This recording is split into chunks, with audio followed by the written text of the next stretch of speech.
MJ Akbar पर 20 महिलाओं ने यौन शोषण का आरोप लगाया है। एमजे अकबर ने अपने ऊपर लगे सभी आरोपों को गलत बताया है।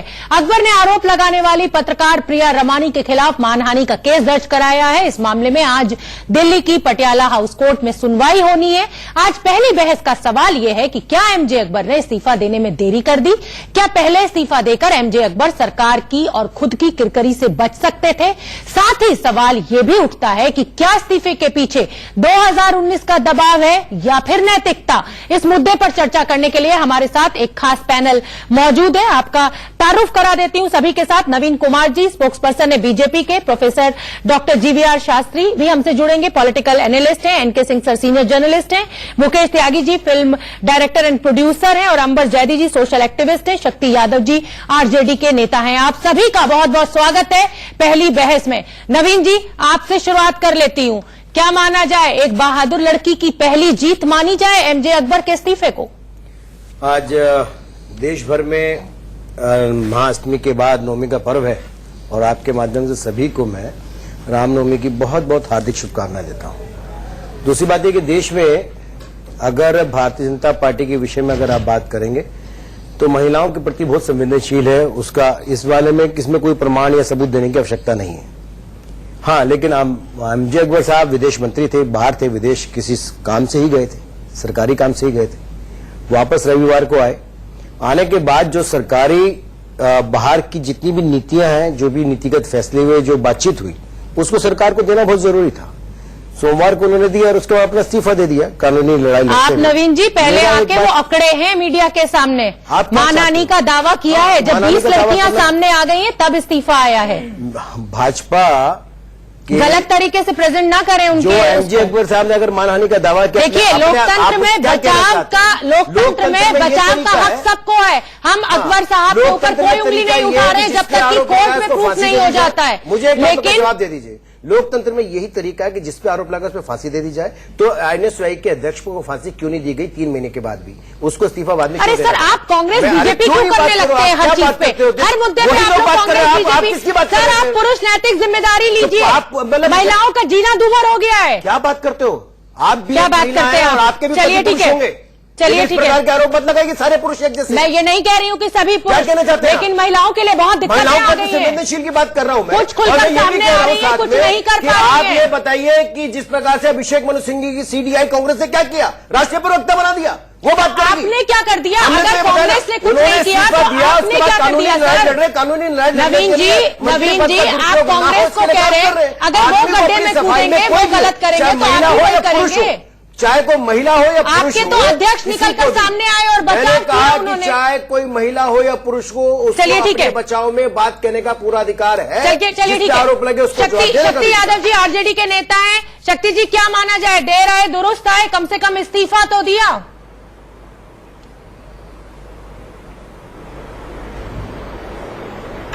देखिए शोभना जी, सबसे पहले एक बात, माता शक्ति स्वरूपा दुर्गा जी के समय में, उनके पूजा के समय में एक न्याय मिला है। अभी तो न्याय मिलना बाकी है।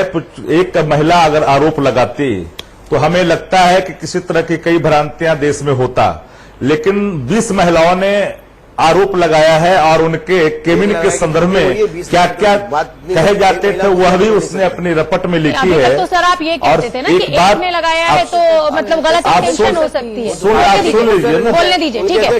अरे आप सुन लो शोभना जी, बोलिए सर। सुन इनको नवीन जी सुन लीजिए। सबसे बड़ी बात है, मीटू के माध्यम से महिलाओं के संरक्षण का एक सशक्त प्लेटफॉर्म मिला है और मीटू कैंपेन के तहत एक बात तो आपको मानना पड़ेगा कि महिलाओं ने इतनी हिम्मत दिखाई, उन अबलाओं ने जिनके साथ इतना शोषण हुआ लगातार, और वो कह तो सकी, महिला तो कहती नहीं है, उनके साथ होता है वो पचा जाती है, उसको छिपा लेती है, लेकिन हिम्मत कर करके इन लोगों ने इनके जो करतूत थे उसको प्लेटफॉर्म पर रखा कि ताकि कोई दूसरा व्यक्ति इस तरह का घृणित मानसिकता के साथ किसी महिला से पेश ना आ सके। ठीक है शक्ति जी, हिम्मत है, इनको आप सैल्यूट करिए इन महिलाओं को। सलाम आरजेडी की तरफ से शक्ति यादव का सलाम प्रिया रमानी को। सुन लीजिए, सबसे बड़ी बात सर मुझे और भी लोगों को चर्चा में शामिल करना है। उसके अंदर बहुत सारे लोग हैं, अभी तो सबके बारे में कहा है, सबको देना चाहिए। विनोद दुआ के नाम है, बहुत सारे लोगों के नाम। अंबर आप एक महिला है, मैं भी एक महिला हूँ, मैं ये जानती हूँ कि जब इस तरह से कोई महिला खुलकर सामने आती है, बताती है, जिन लोगों पे लगे आरोप, तो प्रथम दृष्टया में आता है मामला तो करनी चाहिए, एस्टेब्लिश्ड हो जाए, वो कोर्ट का निर्णय है, निर्णय होगा। अंबर, जैसा कि मैं कह रही थी कि आप भी महिला, मैं भी महिला, ये हम महिलाएं सभी अच्छी तरह जानती हैं कि इस तरह के केसेस में सामने आना आसान नहीं होता है, क्योंकि मालूम है कि समाज ऐसा है कि उल्टा आप ही के कैरेक्टर के ऊपर उंगली उठ जाएगी और आप ये प्रूफ कैसे करेंगे कि एक लड़की को गलत तरह से छुआ गया।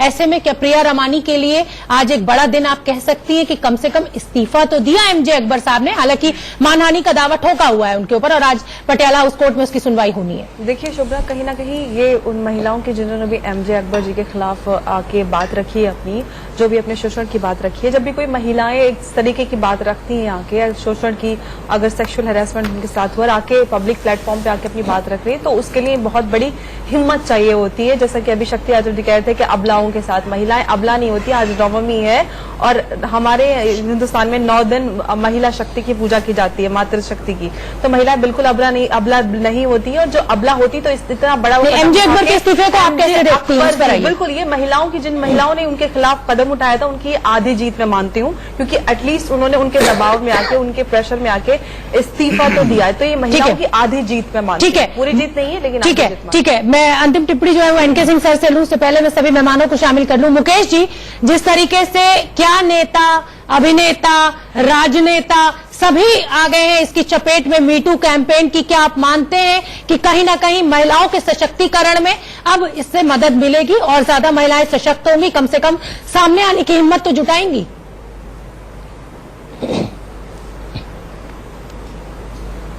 देखिए, सत्यमेव जयते ये हमारे कानून का आधार है, लेकिन मैं एक चीज ये कहना चाहता हूं कि मीटू जो कि पश्चिमी सभ्यता से प्रेरित है, उसको आयात करके महिलाएं सशक्तिकरण को जोड़ना, मुझे लगता है हमारी महिलाओं की शक्ति के ऊपर एक बहुत विडंबनीय प्रहार। लेकिन सर कम से कम हिम्मत तो जुटा पा रही हैं महिलाएं, अभी तक ऐसा कोई प्लेटफॉर्म नहीं मिला है जो भाई सुन तो नहीं देखिए नहीं आप शोभना जी मुझे 1 सेकंड बोलने दीजिए प्लीज, या तो फिर आप बोलिए फिर या मैं बोलूं। आप अगर मुझे अपने वक्तव्य को खत्म करना देना चाहिए, क्योंकि आप बीच में बोलेंगे तो पूर्ण मैं आपको 1 मिनट में खत्म कर रहा हूं। तो मैं ये कह रहा हूं कि 20 साल के बाद देखिए, अगर आप पूरा सीरीज ऑफ इवेंट देखिए, तो जब वो काम कर रही थी उसके बाद चलिए एमजे अकबर उनके बॉस थे, लेकिन जब एमजे अकबर उनके बॉस नहीं रहे तो उनकी आवाज को किसने रोका था? तभी उस समय आवाज उठानी थी। इसका मतलब यह है कि जो नई महिलाओं की नियुक्ति हो रही है उसका एम्प्लॉयमेंट में, तो आप उनको भी उस टॉक्सिक माहौल में या पॉइजनस या जहरीले माहौल में आने दे रही हैं और उनको आगाह नहीं करनी कि यहाँ का माहौल ऐसा है। तो मैं समझता हूँ कि ये एक प्रकार से कॉन्ट्रीब्यूटरी नेग्लिजेंस का केस है। मुकेश जी, नहीं अब आप देखिए, अब ये बात बताइए कि अबला नारी है, बोल नहीं पाई, इन बातों में दम नहीं है। मुकेश जी, आप कैसी बातें कर रहे हैं सर? मुझे बड़ी हैरानी हो रही है। आप भी जानते हैं कि एडिटर इन चीफ बहुत बड़ी पोस्ट होती है और एक छोटे से रिपोर्टर की इतनी हैसियत नहीं होती है सर।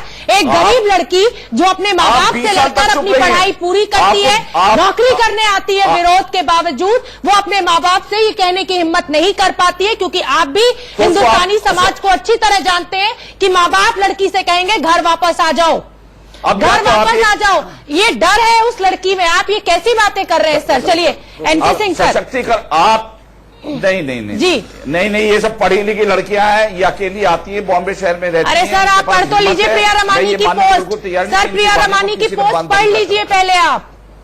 ऐसा नहीं है मुकेश जी, मैं भी एक मिडिल क्लास फैमिली से आती हूँ और मेरे फादर मेरे मदर का भी यही कहना था कि घर वापस आ जाओ। अब भाई आप देखिए ना, अब आप देखिए 6 पुरुषों को, अब आप देखिए ना 6 पुरुषों को आप कैसे ललकार रही हैं, तो आपके अंदर सशक्तिकरण नहीं है क्या? अरे सर बहुत लंबा समय लग गया यहाँ तक पहुँचने में, बहुत लंबा समय लग गया। 1 मिनट एनके सिंह सर, कुछ भी कहिए सर, आधी जीत तो है आज प्रिया रमानी की, भले ही मानहानि का दावा, क्योंकि महिला के लिए आसान नहीं है ये प्रूफ करना कि किस पुरुष ने मुझे कहाँ गलत तरह से छुआ। में ये पहली बार मैं देख रहा हूँ कि इतना बड़ा चेंज जेंडर डिस्क्रिमिनेशन को लेके आ रहा है और भगवान के लिए आंदोलन चलते रहना चाहिए। मैं तो यही आग्रह करूंगा कि जितनी पॉलिटिकल पार्टीज है, सोशल ऑर्गेनाइजेशन है, एनजीओज हैं, सारे लोग इसमें लग जाएं कि इस आंदोलन को खत्म ना होने दें। जिस तरह कास्टिंग काउच है, आज ये डिफेंड कर रहे हैं मुकेश त्यागी जी, हाँ। कास्टिंग काउच आज का नहीं है, ये 70 साल से चल रहा है और वो बेचारी बोलती नहीं थी, यहां से बॉम्बे भाग के। मैं कंप्लीट कर लूं फिर आप बोल दीजिएगा। यहां जो केस है वो दूसरा है। आज इस्तीफा आपने अपने शुरू के उसमें बताया कि इस्तीफा उन्होंने दे दिया, दरअसल दिया नहीं, लिया गया है उनसे इस्तीफा, लेकिन दिया गया है या तत्काल एक्सेप्ट कर लिया गया। बधाई मोदी को इसलिए है कि उन्होंने इस संविधान को बचा लिया। मैं आज वही देख रहा था कॉन्स्टिट्यूएंट असेंबली की डिबेट क्या थी इस मामले पे, और मैंने पाया मोदी जी ने सिर्फ संविधान को नहीं बचाया है, अपनी इमेज, जो काउंसिल ऑफ मिनिस्टर्स की इमेज बचा ली है। जब इस पे चर्चा हो रही थी 30 दिसंबर 1948 को, तो एक प्रस्ताव आया कि साहब सारे मिनिस्टर्स जो होंगे इनको इलेक्शन से चुना जाए। तो हो गया, तो भाई ये collective doctrine of collective consciousness का क्या होगा, सामूहिक नेतृत्व का। तो आर्टिकल 75 3-4 मैं जरा इसको क्लियर कर लूं, इसके बाद नहीं बोलूंगा। हाँ नहीं तो उसमें टाइम लगेगा हमें डिस्क्राइब करने में, ताकि समाज समझ सके कि एक्चुअली हुआ क्या है और क्यों एमजे अकबर का इस्तीफा मायने रखता है। सिर्फ इसलिए कि जब शपथ लिया था तो यहां तक कि चीफ जस्टिस ऑफ इंडिया जी, राष्ट्रपति, इनमें से कोई भी वो शपथ नहीं लेता जो एक मिनिस्टर लेता है। शब्द है उसमें कॉन्शियसली, जिसका हिंदी में जो अनुवाद होता है वो होता है शुद्ध अंतःकरण से, और अंतःकरण रातों रात नहीं आता। लिहाजा अगर एमजे अकबर का अंतःकरण ऐसा लंपट रहा है तो सीधी सी बात है कि उस अंतःकरण को आज भी आप सर, हम इस पर भी बात करेंगे कि ये अपनी नैतिकता के चलते उन्होंने इस्तीफा दिया है या फिर उनके ऊपर दबाव था। फिलहाल ले लेते हैं हेडलाइंस। जयदी जी सोशल एक्टिविस्ट हैं और शक्ति यादव जी आरजेडी के नेता हैं। नवीन जी, बड़ा सीधा सा सवाल है और सीधा सा जवाब दीजिएगा कि 2019 का दबाव है या फिर नैतिकता है एमजे अकबर में, क्योंकि जब वो विदेश दौरे से लौटे थे तो बहुत अकड़े थे मीडिया के सामने और उस लड़की के लिए उन्होंने बहुत कुछ कहा भी था। ये तो एमजे अकबर साहब बताएंगे कि उनके अंदर आपने कहा कि नैतिकता है या नहीं, लेकिन मैं ये जानता हूं भारतीय जनता पार्टी पूरी नैतिकता के आधार पर काम करती है, पहली बात। दूसरी बात मैं एक और कहना चाहता हूं, बड़ी संवेदनशीलता के साथ कहना चाहता हूं कि देश में और विश्व में कहीं भी देख लीजिए, हमारे यानी हम अपनी जिम्मेदारी लेते हैं। भारतीय जनता पार्टी महिलाओं के प्रति बहुत संवेदनशील है। और जहां तक इस घटना की बात है, आपके तमाम नेताओं पर आरोप लगा है, महिलाओं के साथ छेड़छाड़ का, बलात्कार का आरोप लगे। मैं नाम अगर आपको लिस्ट नाम लेके बैठी हुई हूँ, आप नाम लेके बैठे, मैं लिस्ट बताने के लिए तैयार हूँ। अभिषेक मनु सिंघवी से लेकर के राहुल गांधी। अरे सर, मैं बीजेपी के नेताओं की बात कर रही हूँ। अभी तो फैज खान, अभी फिरोज खान इस्तीफा दिया 2 दिन पहले, और उससे 3 महीने तक वो इंटरनल इंक्वायरी करते रहे। उस महिला ने कहा कि यौन शोषण कर रहे हैं, उन्होंने कुछ कहा नहीं। सर, आपके नेताओं के कोर्ट में भी इसलिए नहीं गए क्योंकि वो जानते हैं कि प्रूफ है उनके पास। मैं ये कहना चाहता हूं कि हमारे नेताओं के खिलाफ है तो लिख करके आइए, और हम तो कहते हैं अदालतें इसलिए बनी है, देश की अदालतें संविधान पर यही विनती है, लेकिन मेरा निवेदन ये है कि इसको ब्रॉडर एस्पेक्ट में देखिए, इसे कांग्रेस और बीजेपी में मत बांटिए। इसको एक राजनीतिक हथकंडा की तरफ ना लेकर के जाए। न्याय मिलना चाहिए, जिसके साथ अन्याय हुआ उसे न्याय मिलना चाहिए, चाहे महिला हो या पुरुष हो। तो वही तो कह रहे हैं ना कि इतनी देर क्यों लगा दी इस्तीफा देते। दूसरी बात ये कहना चाहता हूं कि आप मोरल रिस्पांसिबिलिटी लेकर के उन्होंने ये भी कहा कि जब तक मैं कानूनी प्रक्रिया से बरी नहीं होऊंगा तब तक मैं मिनिस्टर ऑफ काउंसिल का सदस्य नहीं रहूंगा, ये उन्होंने कहा ना एमजे अकबर। चलिए, ऐसे नैतिकता को और लोग भी दिखा। एनके सिंह सर, मैं एक ब्रॉडर एस्पेक्ट में आपसे सवाल पूछना चाह रही हूँ। ये जो मुहिम चली सोशल मीडिया के जरिए से चली और बहुत बड़ी हो गई सोशल मीडिया के चलते ही, लेकिन क्या आपको लगता है कि इस मीटू कैंपेन का जो फायदा है वो सिर्फ अर्बन लोगों को, अर्बन महिलाओं को ही मिल पाएगा? ग्रामीण एरिया तक इसकी पहुंच नहीं है और अभी तक वहां महिलाएं शोषित हैं? बड़ा अच्छा सवाल है ये, और ये बात सही है कि पिछले 20 साल में क्वालिटी ऑफ कलेक्टिव कॉन्शियसनेस महिलाओं का बढ़ा है। वो सीईओ बन रही हैं अब, पहले ये नहीं हुआ करता था। पहले हद हमेशा एमजे अकबर होता था और उसके एंकर्स होते थे या उसकी रिपोर्टर्स होती थी जो बच्चियां होती थी। हमें अफसोस इस बात का है कि हम उन बच्चियों को बचा नहीं पाए। मैं भी उस समय का ही एडिटर हूं उसके कुछ बात का, और मुझे अफसोस है कि जो एडिटर की संस्थाएं हैं ये बैठे क्या करती रही, एडिटर्स गिल्ड क्या करता रहा, जो अगर मोदी एक गलती कर दे तो उसके लिए खड़ा हो जाता है तलवार तान के। लेकिन आज वो क्या कर रहा है, क्या कोई कोड ऑफ कंडक्ट नहीं बनना चाहिए? और दूसरा यह है कि सिर्फ बेटी पढ़ाओ बेटी बचाओ के नारे से हो जाएगी महिलाओं की?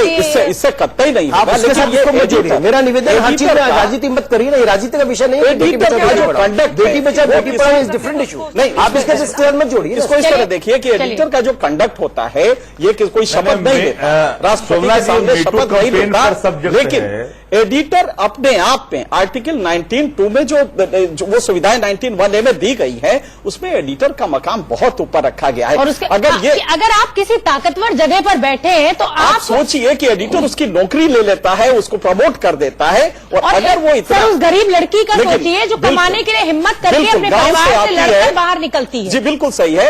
और ये मीटू कैंपेन, मुझे तो लगता है इसको हिंदी में कन्वर्ट करके आज नीचे के लेवल तक आप ग्रास रूट तक ले जाइए। सोशल मीडिया की जिन तक पहुंच है, सिर्फ उन्हीं तक ये कैंपेन जो है वो सीमित ना रह जाए। शक्ति यादव जी, आप कुछ कह रहे थे?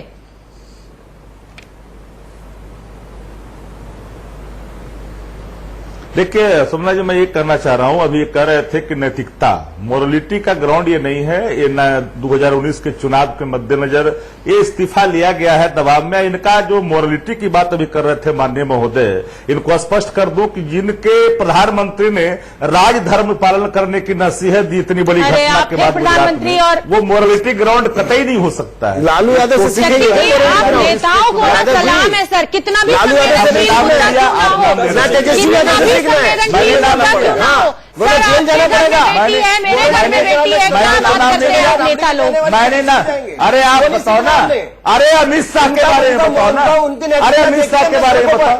और बहुत दूर कुछ दिन पहले ही देखी है, हमने तो नाम लिया नहीं, अमित शाह जी का नाम लो, शुरू हो गया। अरे जय शाह जी का नाम लो ना, मीरा मोदी जी का नाम लो ना। मोरलिटी की बात क्या कर रहे हैं? इसको उससे कंपेन मीटू हो रहा है, ये हम मोरलिटी की चर्चा कर रहे हैं।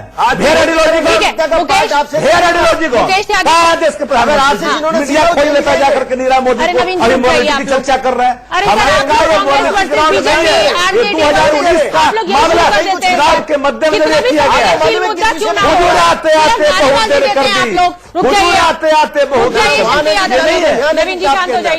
संवेदनशील मुद्दे को राजनीतिकरण करना इनकी फितरत है, ये हमारी फितरत नहीं है। आपको मालूम है राजनीति की मैंने नाम ले लिया। हमारे नेता ने तो इस्तीफा दिया, उनके नेता ने तो इस्तीफा भी नहीं दिया। क्यों मत जाइए? आज तो उनके आरजेडी के अध्यक्ष उनके बेटे लालू यादव के। मुकेश जी, ये आप भी जानते हैं कि किसने इस्तीफा नहीं दिया? हाँ ठीक है, अरे कहा पीएन जैसी बड़ी घोटाले पर इस्तीफा प्रधानमंत्री भी कहाँ चले गए? सीएलपी पे आ जाओ। प्लीज डिबेट को डिरेल मत कीजिए। नवीन जी शांत हो जाइए प्लीज, अब शांत हो जाइए, बहुत हो गया। कम से कम राजनीति मत करिए। रुक जाइए नवीन जी। अरे मुकेश त्यागी, आपको मैं चर्चा में आ गए। अरे चुप हो जाइए सर। मुकेश व्यापक देश भूला नहीं है, व्यापक भूला है जी। न चारा पे चर्चा है। पीसीआर, इन दोनों का माइक ऑफ कर दीजिए क्योंकि ये पहली बहस के सिलसिले को आगे नहीं बढ़ने देंगे। सर बहुत संवेदनशील मुद्दा है, महिलाओं की सुरक्षा से जुड़ा मुद्दा है। महिलाएं परेशान है, चोरों की चर्चा नहीं है, मीटू की चर्चा नौकरी करना चाहती है, महिलाओं के प्रति संवेदनशील होइए थोड़ा सा। आरजेडी से उम्मीद तो नहीं है, फिर भी कुछ कोशिश करिए। आप भी हो जाइए संवेदनशील सर। तो हमारे पे आरोप लगाएंगे शोभना जी, जवाब देना पड़ेगा। आप मुझे लगातार ये कह रहे हैं, आपने अपनी जब पहले बात रखी तो आपने कहा कि जब तक एडिटर थे, एम्प्लॉय थी, वो उनकी उंगली उन्होंने नहीं उठाई, बाहर निकली, उन्होंने और लड़कियों को जाने से वहां नहीं रोका, उनको रोकना चाहिए था। तक टेक्नोलॉजी आ गई ऐसी कि आज ये जो कंप्लेंट है 20 लड़कियों का, जो उस समय संपादक के अंडर में थी, पूरी दुनिया देख रही है। राजा रंक, मोदी जी ने भी उसको पढ़ा है, रंक ने भी पढ़ा है। ये टेक्नोलॉजी की वजह से ये संभव हुआ। और तब तक लड़कियों का कलेक्टिव को, आज सोचिए वो लड़कियां जिन्होंने आरोप लगाया है उस समय जिस उम्र की थी, आज परिवार है उनका, कितना रिस्क लेके उन्होंने ये अपना ये मैसेज दिया होगा। और जिस समाज से हम आते हैं वहां आज भी एनके सिंह सर महिला का गहना माना जाता है, शर्म छेड़छाड़ हो जाती है, हम बता नहीं पाते हैं शर्म के मारे कि कहां किसने हाथ लगा दिया। कई बार आप पारिवारिक प्रेशर के मजबूरी में नहीं बता पाते। मुकेश त्यागी जवाब दीजिए मेरी बात का कि वो लड़की उस समय इस स्थिति में नहीं थी। मुकेश त्यागी से मेरा ये सवाल है, वो लड़की जी मुकेश बोलिए। आप मुझे बोलने तो दीजिए। ये राजनीतिक अखाड़ा बन चुका है आपका ये मंच, और जहां पर आवाज डूब रही है। देखिए, अगर मुझे आप आदर्श की बात करना चाहें तो मैं ये पूछना चाहता हूं कि एक हादसा बन के बाजार में आ गया, जो नहीं था वो अखबार में आ गया, तो मैं ये समझता हूं कि आदर्श कहना बहुत आसान है कि मैं स्वागत करता हूं, उन्होंने इस्तीफा दिया, महिलाओं के साथ सशक्तिकरण होना चाहिए। ये सामान्य लाइन बोलने से जो है व्यवहारिकता खत्म नहीं होती। मैं सिर्फ पैनलिस्ट से ये पूछना चाहता हूं कि अगर किसी पे गलत आरोप लग जाए तो क्या वो तुरंत इस्तीफा दे देंगे, या इसका वो दुरुपयोग न होने की संभावना बिल्कुल नहीं है? आप गारंटी दे दीजिए कि ये जो अगर महिला ने कोई आरोप लगाया तो वो पूर्ण सत्य है, अटूट सत्य भी नहीं है, ना उसके पीछे कोई मोटिवेशन है, कोई नहीं। आप ये व्यवहारिकता में बात करिए, आदर्श की बात करना चाहिए, कहना नारी है तो आप मुकेश जी अब कम से कम उस आदमी को शर्म तो आएगी अपने बीवी बच्चों को फेस करने में, अपनी बेटी को फेस करने में, अपनी बहू को फेस करने में। ये बीवी नहीं, अब आप कानून को अपना काम करेगा। लोकतंत्र में हर एक आदमी को अपने बचाव की आजादी है। अब आप सुन तो नहीं रही हैं। कानून नहीं, आप लोग जो मुद्दे की बातें वो तो उठा नहीं रही हैं। क्यों लड़की का नाम रखा जाता है छुपा करके और आदमी का नाम पूरे पेपर में उसके मीडिया ट्रायल इसलिए क्योंकि आज भी हमारे समाज में शादी नहीं होती है लड़कियों की। आज भी आप दोनों का नाम किसी का नाम छुपा नहीं है, ये अलग अलग मामला है। मुकेश जी दो चीजों को आप मिला नहीं गलत बात है। मुकेश जी आप गलत बात कर रहे हैं। बिल्कुल ठीक है, एक दो नाम है पर आप इसी समाज में पले बड़े हैं सर। आप इसी समाज में पले बड़े हैं। आप ये जानते हैं महिलाओं की इतनी बड़ी बात आगे आके रखना कितनी हिम्मत की काम होती है। आपको अप्रिशिएट करना चाहिए और जो चीजें आपकी इंडस्ट्री में और कहीं पे भी हो रही है उसको आपकी फिल्म इंडस्ट्री की गंदगी सबसे ज्यादा सामने आ रही है। मैं कह रहा हूँ कानून आप उसको फिर कानून आप उसको खत्म नहीं कर सकते। फिर मैडम आप कानून की बात क्यों करती है? सर आप भी जानते हैं कानून की इसी कमजोरी का फायदा आप पुरुष उठा रहे हैं, क्योंकि एक महिला के लिए ये प्रूफ करना आज भी बहुत मुश्किल है कि मुझे गलत इंटेंशन से छुआ गया। एक मिनट एनके सिंह सर कुछ बोलना चाहते हैं, बोलिए सर। बिल्कुल महिलाओं को करना आसान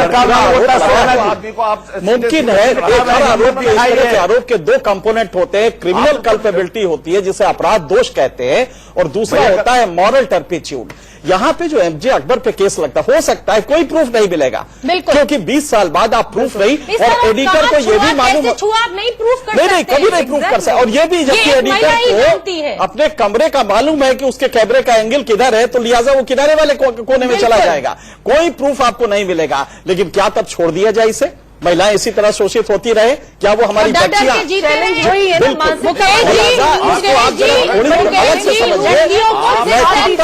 कौन आदमी हम हर पुरुष के लिए नहीं कह रहे, कुछ पुरुषों के साथ हाथ मिला के हमें अच्छा लगता है, पर कुछ पुरुषों के हाथ का टच भी हमें जो है कि वो नफरत पैदा करता है हमारे अंदर, और हम वो पहचान लेते हैं, और वो लड़कियां पहचान लेती हैं। फिर आप ये कानून बना दीजिए कि अगर कोई भी लड़की आरोप, फिर आप कानून बना दीजिए ऐसा ना। आप कानून जी हाँ, अब यही हो रहा है, यही प्रक्रिया होने जा रही है। अब इसमें भी सुप्रीम फिल्म इंडस्ट्री, मीडिया, ये सब जिस तरह से शोषण कर रहे हैं महिलाओं का, कानून ही बनना चाहिए। और अभी हो सकता है कि एमजे अकबर बच जाए, लेकिन नैतिक जिम्मेदारी से वो नहीं बच सकते। समाधान निकलेगा। कोर्ट जाइए ही नहीं। मुकेश जी आप कम से कम साथ तो दे दीजिए उन गरीब लड़कियों का, कम से कम उनकी हिम्मत को तो सलाम कर दीजिए, उनकी हिम्मत को तो सराहा दीजिए। आप भी जानते हैं कि हमारे समाज में आसान नहीं होता है। मैडम मैं सलाम करता हूं उनके, मैं लेकिन अफसोस ये है कि मीटू जो है ग्रामीण महिलाओं का प्रतिनिधित्व तो कहीं नहीं कर पा रहा है। ये तो अभी शुरुआत है, आगे ये भी होगा। एक के बाद एक डॉक्टर जीवीआर शास्त्री जी भी हमसे जुड़े हैं, उनको मुझे चर्चा में शरीक करने दीजिए। शास्त्री जी आप थोड़ा सा डिले हुए हैं हमारी इस पहली बहस में, लेकिन आपसे मैं ये पूछना चाहूंगी, आप ये पूरा कुछ हैशटैग मीटू कैंपेन को देख रहे हैं, क्या आप प्रिया रमानी की जीत मानते हैं, आधी जीत ही मानते हैं कि अब एमजे अकबर को इस्तीफा आखिर देना पड़ा है? आज 20 पत्रकार लड़कियां गवाही देने के लिए तैयार हो गई हैं कोर्ट में प्रिया रमानी के फेवर में, जिसमें सिर्फ देशी लड़कियां नहीं है, विदेश से भी पत्रकार हैं लड़कियां। ये पूरा